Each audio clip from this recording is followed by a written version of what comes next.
एक समय की बात है। एक छोटे से गांव में एक युवक था जिसका नाम सुख था। सुख एक साधारण से जीवन जी रहा था।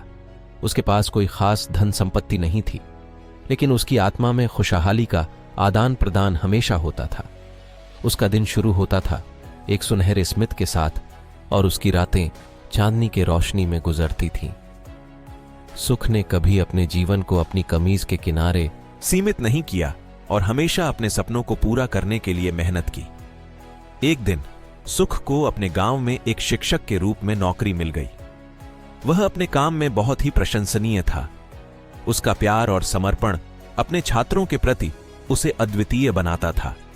उसकी मेहनत और उत्साह ने उसे छात्रों का दिल जीत लिया। समय के साथ सुख का नाम गांव में बहुत ही मान्यता प्राप्त करने लगा।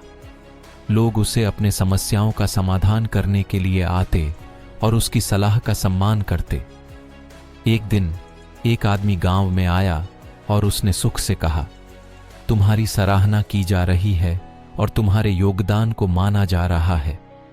मैं तुम्हें शहर में एक बड़े स्कूल में नौकरी के लिए नियुक्त करने का प्रस्ताव कर रहा हूं।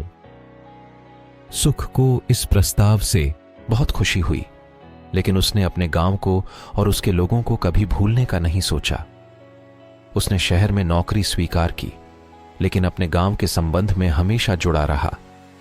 शहर में उसका जीवन भी सफल रहा, लेकिन कभी कभी उसे अपने गांव और उसकी शांति की यादें आती थीं।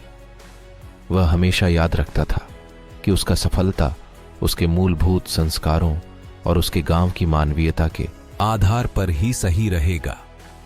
इस कहानी से हमें यह सीखने को मिलता है कि सफलता का अर्थ सिर्फ पैसे और स्थिति में नहीं होता, बल्कि अपने मूल्यों और नेकी के साथ जीना ही असली सुख का स्रोत होता है।